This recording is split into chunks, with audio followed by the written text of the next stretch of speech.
So this is video number 200 in a row. So for 200 days, I've posted a YouTube video every day. And what I'm going to share for you is everything I've really learned about getting guys in fucking killer shape. If you're new to the channel, welcome. My name is Tom Sergey, and I run the Gorilla Platoon, which is an online physique transformation program.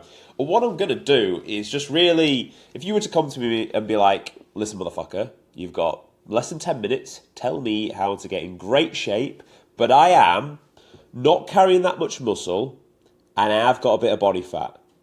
Fix me. What the fuck would you do? So we're going to go through that right now. So if you look anything like this guy, this guy, this guy, this guy, this guy, this guy, this guy as well, and this guy, this is what I would do for you. Step one, you would understand your maintenance, which I've got the calorie calculator to work out. So it'd be sending me scale weight and photos. And from there, I'll be able to tell you, this is your body fat percentage. You're probably 18, 19, 20%, and you want to get down to 8 to 10. We also don't have much tissue either, so we need to build some along the way. So the way we're going to structure this, we're going to take your maintenance and we're going to sit just below it, around about 200 calorie drop. Again, that'd be subjective to the size of you, is how great that little deficit would be.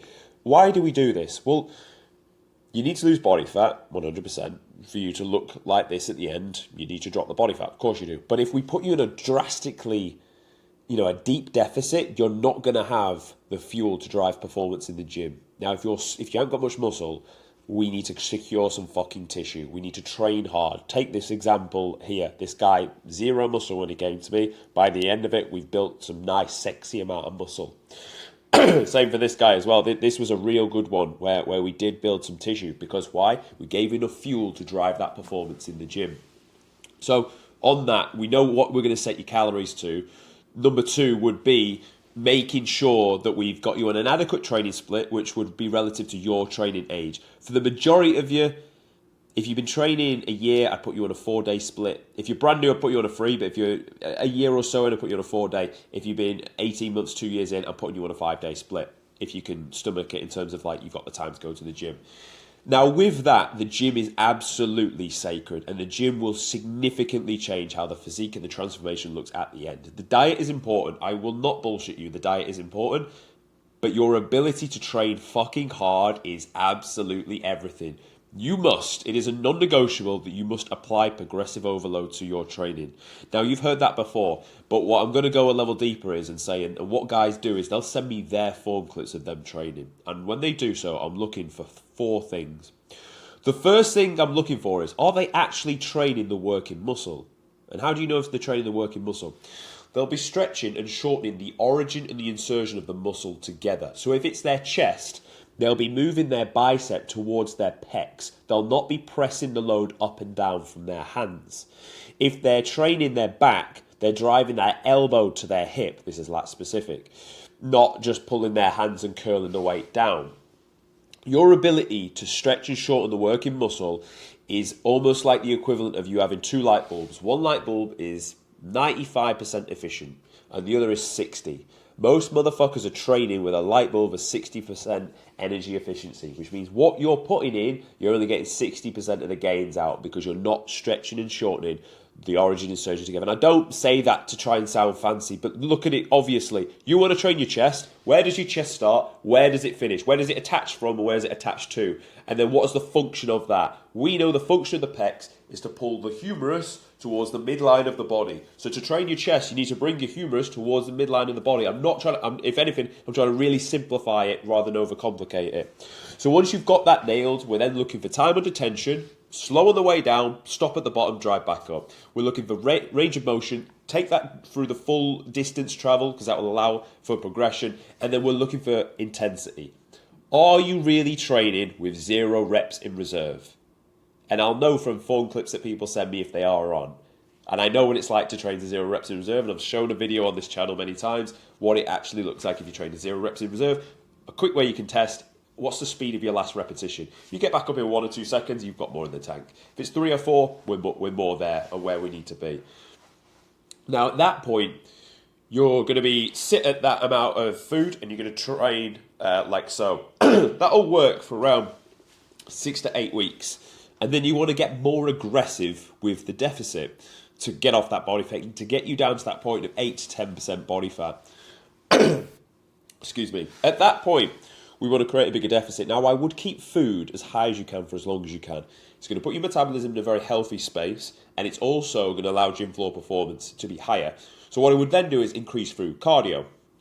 While this would start at 20 minutes daily, heart rate 120 to 130 on something that doesn't accumulate fatigue. I'm going to come on to fatigue as we go through this video, but it's an important thing to manage.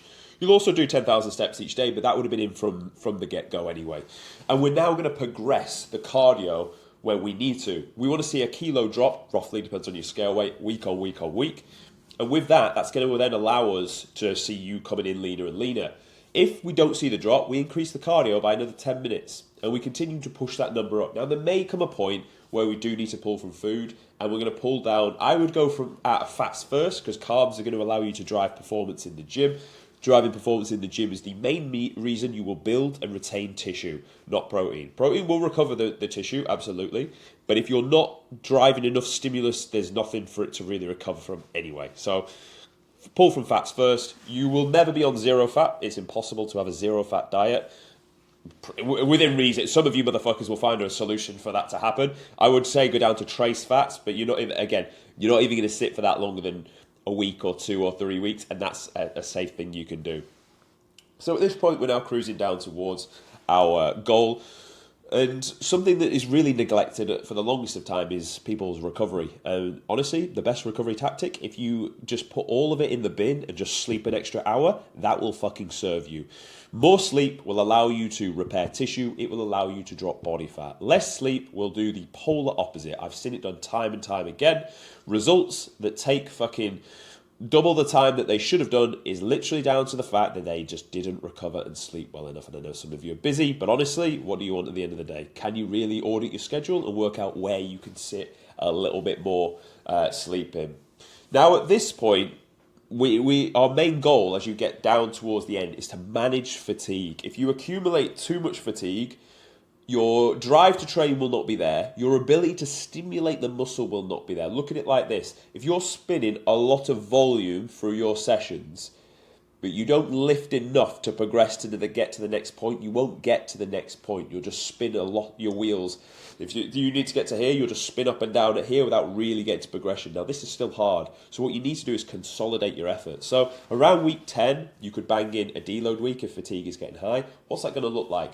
You're just going to drop off a set across every exercise. So if it was a 3-set exercise, you're going down to 2. If it's a 2, you're going down to 1. And that way you'll be able to drive intensity to keep the muscle on the bones and ideally build some, but you'll also be able to drop off and wash off a lot of fatigue. And that's why I won't be an advocate of you running outside or swimming. Running outside will accumulate fatigue through the joints pounding the floor. Swimming will increase appetite too much, so I wouldn't do those as forms of cardio. And at that point then, you just want to be assessing how you're getting on week.